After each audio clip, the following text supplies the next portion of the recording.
Good morning, guys. It is Monday, day 25 of NTI instruction. We're kind of in the long haul here of getting through everything at the end. I think you've only got like 12 days left of NTI instruction, and I've planned everything out for those 12 days. We're going to be focusing on the rest of data and statistics. We'll be talking about mode, range, median, mean, and then just a review of all of those, and that'll get us through everything. So we'll get into that right away, but first I want to share with you something that I think is kind of cool. So a couple months ago, some of my family, my aunt and my cousins, flew out to California, and they got to tape a episode of Family Feud. So it is on tonight. It's airing tonight on channel 64, star 64. For us, we have Cincinnati Optics, and it's channel 511. If you want to watch it, you can. It's on at 6. I'll show you a picture so that you know who they are. So this is my family that will be on there tonight.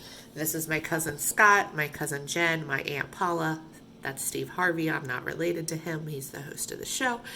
That is Kathy, who is Scott's mother-in-law, and that's Molly, who is Scott's wife. So they are a very entertaining bunch, so it should be pretty fun to watch.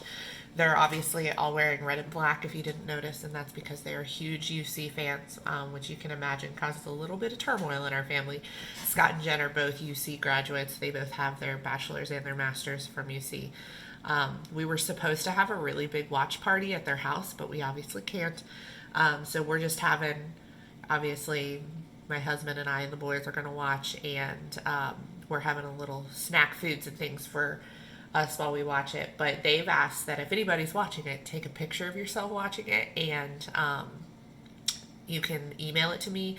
Since they can't have a watch party, they're going to see if they can get as many pictures of people watching it as possible, and then they're going to put it all into a book. So if you watch it, take a picture of yourself watching it and send it to me. But let's go ahead and get on to our assignment for today. So we are starting with mode, and mode's pretty simple to do. It's just the number that's there the most. So let me show you how this is going to work. This is what it's going to look like for all of the assignments that we're going to do. So like today, you have a slideshow that's only 3 slides. The first slide just tells you what mode is. So mode is the one that's there the most, and it goes into a little more detail as far as how you find it, but what you need to know is that mode is the number that is there the most often. It's the one that repeats itself the most. So first thing you're going to do is take the data, the numbers they give you, put it in order from smallest to largest, and then make sure you've got all of the numbers included in your list that were there in the data, and then find the one that's there the most common. So let me show you what that looks like. The next slide, and this will be again what it looks like for mode, range, median, and mean. The next slide just gives you examples. So we've got find the mode. You take these numbers, put them in order like they did, double check, make sure these numbers match those numbers, and then you'll notice the one that's there the most is 3. Okay, and it's easier. A lot of people always try and say, why do I have to put it in order? It's just easier to see. Looking at this, I have to kind of search and see which numbers are the most. But if I look here, I can go through it pretty quickly. 2 is only there once. 3 is there 3 times. 4 is there twice. 6 there's twice. 7, 8, 9 are only there once. So 3 is the mode because it's there the most.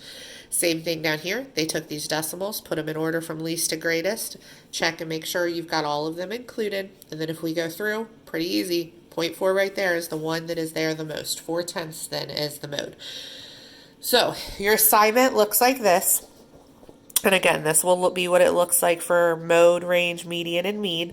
You take these numbers, put them in order. There's an example done, and then you just list the mode. These blue boxes you can go in and type in. So if I take these and put them in order, like I did, you can see right away 7 is the one that's there the most. If I took these and put them in order, I'm going to see right away that 4 is the one that's there the most. Okay, so all you have to do is take those numbers, put them in order, and then say which one is there the most, which is the mode. Okay, so every day for this, here's how it's going to work. Like today, you've got these 3 slides for mode. Tomorrow, you'll have a quizzes on mode. That quizzes is a fluency grade to make, or an accuracy grade. So make sure that you've done that so that I can give you your points for it. Then Tuesday, I think range is Wednesday, range will look a lot like these slides. You'll have a slide of instruction, a slide of examples, and then a slide with practice. And then Thursday, you'll do a quizzes on range. Friday will be median, I believe. And you'll have a slide for median instruction, median examples, and then median for you to try. And then Monday, the following week, will be a quizzes on median, and then Wednesday you'll have the slides for mean, and then Tuesday you'll have the slides for mean, and then Wednesday you'll have the instruction or the quizzes for mean. And then after that, we'll just do some practice of them all being combined, and that's going to pretty much get us through the end of NTI instruction. So, again, don't forget, if you're bored tonight at 6 on Star 64, like I said before, for us, we have Cincinnati Phi Optics. It's channel 511 or channel 11. Watch it. My family is the Schuster family, SCHUSTER. They're all wearing red and black. Take a picture of yourself watching it, send it to me via email, and I'll forward it on to them. All right, have a great day, guys, and see you tomorrow.